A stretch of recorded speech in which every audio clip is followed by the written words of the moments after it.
Merdeka menurut gue tuh tidak berarti lo bebas ngapain pun. Kebebasan mutlak tuh it doesn't exist.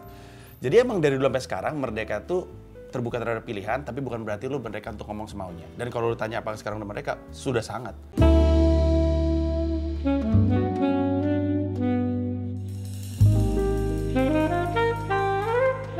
Welcome to Cameo Project. Sekarang langsung pencet tombol subscribe ya.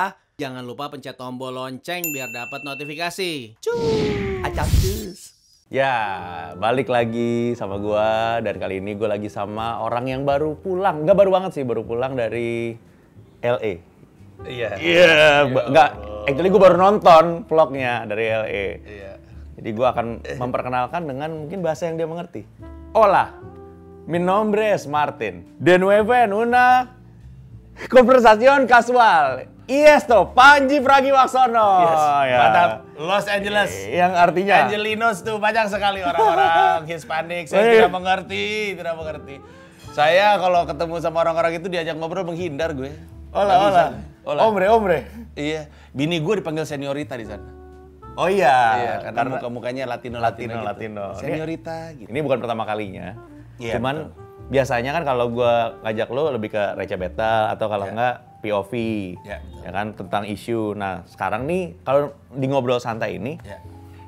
sebenarnya kalau biasanya itu gue pengen tahu sih. Yang ada di sini tuh gue pengen ulik gitu loh. Lagi ngapain sih, apa yang lo lagi suka, apa yang lo suka. Nah, Kayak Dorce Show tapi Cameo Project gitu ya. show tapi itu maksudnya. In-depth seseorang, gokil. Tapi nggak dalam-dalam banget sih sebenarnya. iya. Nah, Panji itu kan lu YouTuber ya kan? Udah gitu. Podcaster sekarang. Podcaster. Podcaster jarang update. Udah gitu udah podcaster, stand up comedian pasti dong. Ya. Terus lu juga filmmaker, Iya. penulis juga nggak? Betul sekali. Ya kan? Nulis. Aktor. Iya betul. Terus juru bicara. Ya Nanti- Untuk brand, juru bicara untuk brand Oh, ambassador. iya. Mantap. Terus product designer masih nggak? Apa Tidak. cuma kuliah doang? Kuliah saja. Saya jebling dari jurusan saya. Bapak emang sekolah apa dulu? Gue sekolah ini iklan komunikasi. Oh, masih nyambung ya. Masih nyambung. Terus calon pemilik Comedy Club. Wih. Amin. Itu gue Suatu baru hari. dapat poin ini karena tadi gue Upload. nonton, Iya, ya lo betul. upload. Iya. Ya kan. Nah, sekarang sebenarnya gue pengen bahas selain dari semua yang lo udah tekuni ini ya. Lo kan hidup di Indonesia. Jadi dan lo juga bergelut di industri komedi gitu lo, bidang komedi. Nah, lo ngelihat itu Indonesia itu seberapa butuh komedi sih? Ekstrim bro.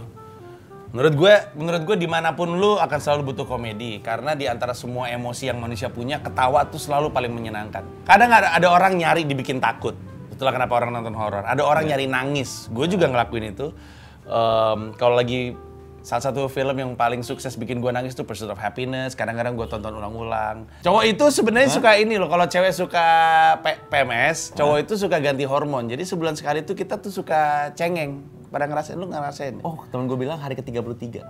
Hari ke-33, ya mungkin istilahnya gitu. Gue kadang-kadang kalau lagi pengen nangis, buka-buka YouTube, terus nge-search Homecoming Troops, lo tau Homecoming Troops nggak? Tentara-tentara baru pulang, Oh, iya, terus iya. ngasih kejutan sama anaknya. Wah, gue nangis tuh, suka gue tonton untuk membuat gue terurai-urai. Tapi secara umum, orang tuh selalu pengen tertawa. Dan itulah kenapa komedi selalu dibutuhkan di Indonesia. Dan sebenarnya peranan komedi di Indonesia tuh kalau lo ngelihat itu punya dampak yang signifikan nggak sih untuk growth dari bangsa ini gitu loh? Eranya Soeharto, cara orang menanggapi tekanan itu mau nggak mau lewat komedi. Dulu tuh ada dua geng besar, Sri Mulat sama Warkop. Oh, iya, Warkop iya, nggak iya, akan iya. pernah diundang di acara kementerian, istana, nggak akan nongol. Sri Mulat mah nongol mulu tiap tahun. Nggak Dan diundang atau nggak mau nongol? Tidak diundang juga dan tidak mau juga. Karena Oke.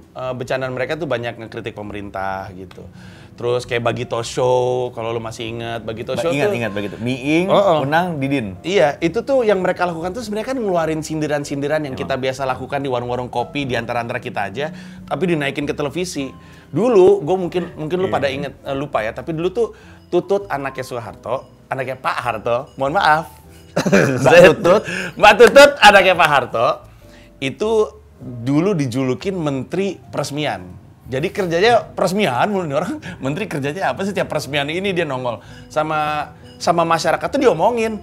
Menteri aneh kerjanya peresmian mulu. Sama Bagito Show disindir dengan bentuk karakter, dipakein kerudung ala dulu jilbabnya Mbak Tutut tuh bukan jilbab ketutup, tapi kayak ada kain di atasnya gitu, tapi rambutnya masih kelihatan. Ceritanya datang ke peresmian toilet umum. Dan itu waktu itu udah tersinggung, suaminya Mbak Tutut menuntut Bagito Show. Oh, ya? Tapi emang iya, dari dulu sampai dengan sekarang komedi itu selalu jadi cara kita untuk menertawakan hal-hal rese yang sebenarnya terjadi dalam hidup kita. Yang kita mungkin nggak bisa berbuat apa-apa, jadi ya udahlah diketawain aja. Apalagi gitu. pada zamannya Soeharto, kalau misalkan lu nggak cari cara untuk berdamai dengan itu, kayaknya stres banget itu di zamannya Soeharto. Mungkin banyak teman-teman yang nggak ingat, tapi ekstrim banget bro. Jadi ya menurut gue komedi sih krusial banget, dan kalau bukan karena komedi mungkin banyak yang stres. Kalau lu ngelihat Indonesia sekarang, balik lagi di Indonesia nih, Indonesia tuh sudah seberapa merdeka sih dalam hal yang kayak begini? Dibandingin dulu ya, menurut lo ini bener pandang lo aja.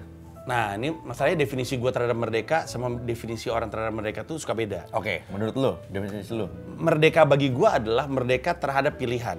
Dulu waktu lu dijajah, lu kan gak punya pilihan. Lu cuma boleh kerja buat Jepang atau buat Belanda, lu gak punya pilihan lain.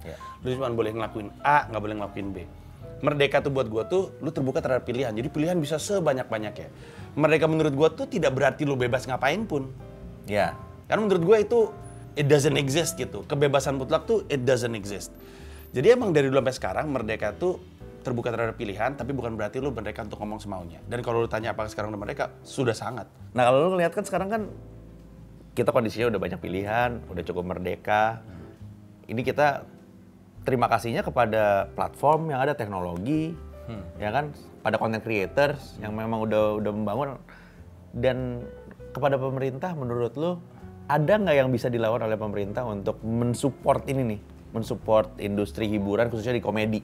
Nah ini kalau nanya gue susah sih. Gue tuh dari dulu tuh tipe orang yang nggak pernah berharap banyak sama pemerintah gitu. Kayak orang tuh kalau bilang, Mas Panji, kira-kira apa yang pemerintah bisa lakukan untuk mendorong industri kreatif? Atau Bang Panji, apa yang bisa dilakukan untuk memicu banyak entrepreneur? Gue selalu bilang, kita tuh nggak perlu ngarap apa-apa dari pemerintah. Menurut gue, kita tuh manja kalau selalu minta sama pemerintah gitu. Setiap kali lu bilang, gue menunggu inisiatif pemerintah untuk membantu gue ngelakuin sesuatu, lu tuh memberi daya pada pemerintah. Padahal gue percayanya, dayanya tuh ada pada kita. Kita yang lebih kuat daripada pemerintah. Kita nggak berharap apa-apa sama pemerintah. Kita nggak bergantung pada pemerintah.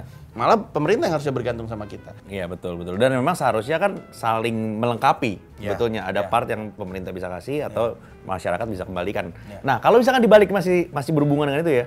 Kalau lu jadi orang atau di posisi yang memang punya wewenang atau punya apa ya, kuasa gitu untuk membangun industri ini. Pertama sih gue revisi Undang-Undang ITE sih, pasal 26, 27, 28. Karena gini, UU ITE itu banyak yang bagus. Betul. Salah satunya nih, gue juga baru tahu nih, salah satunya adalah bahwa sejak Undang-Undang ITE berdiri, WhatsApp itu bisa jadi bukti yang sah di persidangan. Gokil nggak? Gokil loh. Jadi kalau misalkan lu bilang sama gue, Panji, jangan lupa besok kita ngerjain konten ya, deal gitu. Terus tiba-tiba gue udah kontrak misalnya sama lu, atau lu kontraknya kirimnya via WhatsApp, terus tahu kan ada aplikasi yang lu bisa taruh tanda tangan, terus WhatsApp balik. Terus nggak punya bener-bener bukti lain selain otentik selain WhatsApp, kalau lu mau ngasusin gue, bisa lu pakai WhatsApp. Oh pakai Undang-Undang ITE itu? Udah ada ya. Undang-Undang ITE bahkan melindungi lu kalau bertransaksi. Cuman emang ada pasal-pasal yang nyebelin. Nah, si undang-undang tersebut itu yang selalu kemudian kayak Aco kena undang-undang ITE. Waktu itu dia pernah ngekritik. Hitungannya kan dengan kritik apartemen. Terus Mbak Prita Mulyasari dulu sampai ada koin untuk Prita itu kan UU ITE semuanya. Terus Ibu Baik Nuril. Iya, Baik Nuril kena itu. Jadi menurut gue sih itu mesti dirapihin aja satu. Karena aneh. Itu aneh tuh pasal itu. Jadi kalau gue ngomong di depan lu, boleh ngomong sekasar apa di sini? Aman. Nanti ditatu-tatu nanti gampang. Martin gitu. Paling banyak kalau gue ngomong di depan lu langsung dan lu nggak mau, terus lu ngasusin gue, paling banyak gue di penjara 9 bulan. Tapi kalau gue ngomong Martin di sosmed, gue bisa kena 5 tahun. Kan aneh ya. Masa gue ngomong hal yang sama di sini sama di sono beda jauh, kan aneh. Kan kalau misalkan lihat sesuatu yang lucu, kita ketawa itu kan wajar ya. Lu pernah gak sih ngeliat sesuatu yang sama sekali nggak lucu, tapi lu pengen ketawa? Gini, mungkin lebih tepatnya harusnya gue nggak ketawa. Harusnya lu nggak ketawa, benar. Tapi gue pengen ketawa. Iya. Aduh, tapi saya tidak pernah diceritanya juga. Kadang gue tuh ngerasa kita tuh semua tuh jahat. Karena kadang-kadang kita suka kepancing untuk menertawakan hal-hal yang harusnya tidak kita ketawakan. Pada hari bokap gue meninggal, gue menemukan kelucuan. Yang pengen gue bahas hari itu ke teman-teman gue. Tapi ntar kesannya kayaknya gue psycho banget gitu. Bokap lu baru meninggal, bro. Jadi bokap gue meninggal kan. Bokap gue meninggal terus dimakamin di Tanah Kusir. Anak-anak datang kan, pengen ngelayat segala macam. Biasanya kan di grup kan, Ji gue datang Ji, segala macam. Ya kan kita cuma mantau doang kan. Terus Josie bilang mau datang, J-Flow. Terus anak-anak yang bilang mau datang udah kelihatan di pemakaman. Kan gue kan rada-rada nangis-nangis nggak jelas juga kan. Udah selesai segala macam, pas udah mau kelar, kita udah bubar nih. Udah bubar. Biasanya kan udah bubar kan tamu bubar duluan, keluarga belakangan karena ya masih linger aja di makam. Pas gue mau cabut, Jeff lo baru datang. Terus gue bilang, Josie thank you ya, akhirnya datang juga udah dipaksain gitu. Iya enggak, gue dari tadi sebenarnya. Tapi gue salah pemakaman. Jadi ternyata pada hari yang sama ada 2 pemakaman. Josie datang buru-buru kan. Kan dia datang sendiri naik mobil. Yang gitu tuh kayaknya tuh. Karena dikasih tahu bloknya kan. Dia datang terus udah gitu dia ikut doa segala macam, terus dia tengok-tengok. Kan penuh kan, makamnya juga penuh kan. Gak kelihatan di liang kan gak kelihatan ya. Dia ikut doa segala macam, dia lihat mana yang gue kenal, mana yang gue kenal. Ketika bubar pas dilihat loh, ini panjinya mana? Terus ternyata salah. Kata gue, goblok lo ya Pak lo. J-Flow, bodoh Anda. Salah pemakaman. Di situ aja gue mau ketawa, bro. Padahal tuh gue lagi berduka loh. Nah, ini gue ada 5 pertanyaan sebenarnya. Pertanyaannya simpel banget sih. Bukan pertanyaan yang menjerumuskan atau apa. Ini gue cuma mau tahu preference sama gue pengen tahu jawaban lu sebetulnya sih. Pilih Rowan Atkinson atau Robin Williams? Robin Williams. Kenapa? Aduh, gue emosi kalau ngomongin Robin Williams. Yang bikin gue tahu stand up tuh Robin Williams, Live in Broadway. Gue suka cerita bahwa, gue pernah cerita di stand up gue bahwa gue tuh ada di masa-masa, gue tahu gue suka ngomong, pinter ngomong, suka bikin orang ketawa, tapi gue nih harusnya jadi apa ya? Gue pikir tuh penyiar radio. Pas kan udah penyiar radio. Iya, terus tidak ada uangnya. Wah, aduh, 5.000 sejam gaji saya. Aduh, mantap. Tahun berapa itu? Tahun 2001, 5.000 sejam dan sebulan cuma 4 jam siaran. Gaji saya 20.000 habis makan bakso Malang sama pacar. Terus gue pikir harusnya gue jadi apa ya? Terus gue lagi gue nemu DVD bajakan Robin Williams Live in Broadway. Terus gue pikir ini gue harus jadi dia. Gue harus jadi kayak dia. Terus ya kalau bukan karena Robin Williams mungkin gue nggak pernah kenalan sama stand up comedy gitu. Itu tahun berapa itu? 2004. 2004? Atau, ya 2004 atau 2005 gue lupa. Tapi sekitar segitu. Terus makanya ketika Robin Williams meninggal dunia dan karena bunuh diri, gue sedih banget. Gue lagi di tengah-tengah tour tuh. Hati bro. Seberat apa sih sebenarnya jadi stand up comedian menurut lo nih? Apakah make sense seorang Robin Williams itu bunuh diri? Masalahnya Robin Williams itu emang pertama dia pemabuk, terus dia emang pakai narkoba dan dia baru aja berhenti dari situ. Terus dia itu depresi karena mulai pikun. Untuk orang yang mengandalkan ingatannya untuk hidup, untuk orang yang kalau lo nonton Robin Williams stand up-nya, dia tuh badan banget, banget, dia bisa naik turun segala macam. Tapi sejak operasi jantung beberapa kali, sejak dia mulai lupa-lupa, dia sedih karena badannya nggak seperti dulu. Jadi bayangin hati lu anak-anak, tapi badan lu tua. Makanya waktu dia kan lagi di tengah-tengah produksi film tuh waktu dia bunuh diri, itu dia sempat kelihat kru lagi duduk, sedih banget gitu. Pas ditanya, kenapa Robin? Terus dia bilang, gue bukan orang yang sama dengan dulu. Itu sebenarnya tuh bawah sadarnya yang ngomong. Jadi karena dia depresi, terus dia kesel sama diri sendiri, gue mau jadi apa? Udah gue bunuh diri aja, bunuh diri dia. Lebih suka slapstick atau verbal? Lebih suka ya? Iya, ini pakai preference kan sebenarnya. Lebih suka sih slapstick. Slapstick? Iya.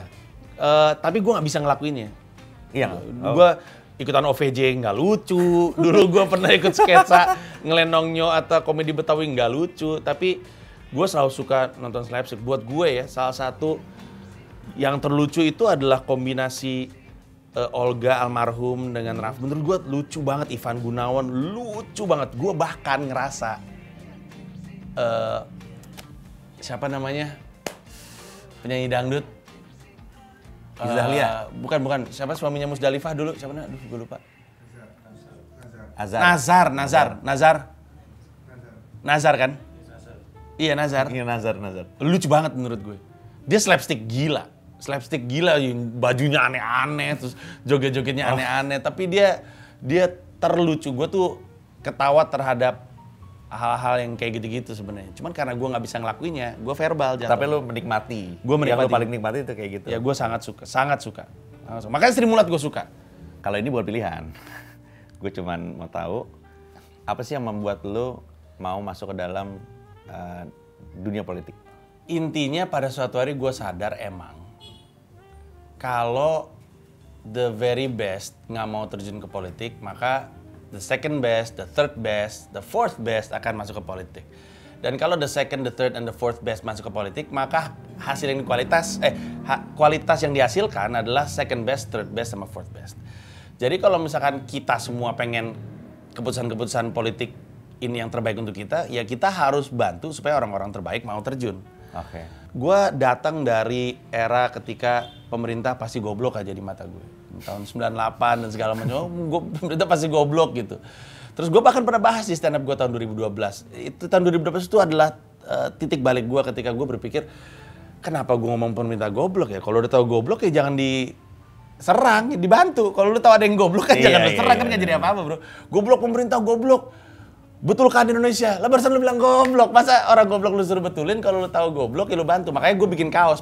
Pemerintah jangan diserang, tapi diselamatkan dari kebodohan mereka sendiri. Seberapa besar modal yang lu tahu, apa aja sih kayak skill atau apapun itu yang bisa membantu lu untuk mewujudkan ya itu yang lu bawa gitu, yang lu usung? Emang ribet sih. Gue kemarin baru ngeluarin buku Julia Septic Tech. Buku itu ada di dalam salah satu pembahasannya adalah starter pack berdemokrasi. Dan itu ngomongin hal-hal yang dibutuhkan kalau kita pengen kayak gitu. Salah satunya adalah terbiasa. Ini salah satu kemampuan yang kita harus miliki adalah terbiasa untuk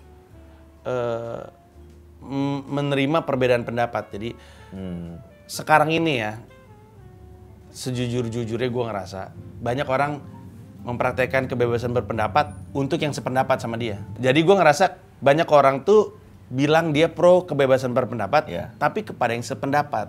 Nanti yang nggak sependapat sama dia ditutup, nggak boleh ngomong sama sekali. Dan menurut gue itu salah. Segoblok-gobloknya pendapat orang, itu hak dia kan untuk ngomong kayak gitu. Ya pendapat dia kok. Iya, dan menurut gue adalah kewajiban kita untuk membela haknya dia. Jadi kalau lu nanya kemampuan, bahkan nggak ada hubungannya sama pemahaman sama isu-isu penting soal pertanahan, soal ekonomi, nggak ada. Kalau lu mau siap untuk terlibat dalam politik, salah satu yang harus miliki adalah kesiapan untuk menerima orang yang pendapatnya beda sama lu. Sekarang lu kan kayak tadi filmmaker. Kayaknya kalau gue belum 1 juta penonton nggak berani deh bro ngaku filmmaker bro. Kan lu bikin film tapi kan? Iya bikin. Ya udah dong. Iya. Nah, genre film apa yang akan challenging banget kalau digabung sama komedi? Tapi gue nggak tahu ini genre atau enggak ya. Ya oke, nggak apa-apa. Tapi gue mau ngomong tragedi. Tapi yang susah itu adalah kalau tragedi komedi. Karena misalnya, ini gue ngomongin tragedi. Lu bikin film komedi, waduh gue ngomongnya aja gak enak nih. Bikin film komedi dari kerusuhan 98. Gimana coba lu bisa selamat? Gimana coba? Atau di Amerika aja, dan Amerika ini negara yang kayaknya liberal terbuka ya. sekali. Belum ada film komedi tentang 9/11 loh. Iya nggak? Iya dong. Ngilu nggak? Kalau stand up comedian bikin joke tentang 9/11 banyak, ya. Tapi film komedi tentang kejadian itu, bro, nggak ada. Misalkan kita bikin film komedi tentang pembantaian 65 gitu. Ya, di mana komedinya dong? Itu susah sekali, itu sangat susah. Tapi can we pull it off? I don't know. Tapi dibutuhkan keterbukaan juga kali ya. Apa gimana menurut lu? Keterbukaan dan kesiapan untuk masuk penjara sih sebenarnya. Jadi tapi kalau bilang sulit, itu sulit karena gue nggak pernah ngelihat itu di depan gue. Mungkin bisa dibikin kalau memang latar belakangnya fiktif kali.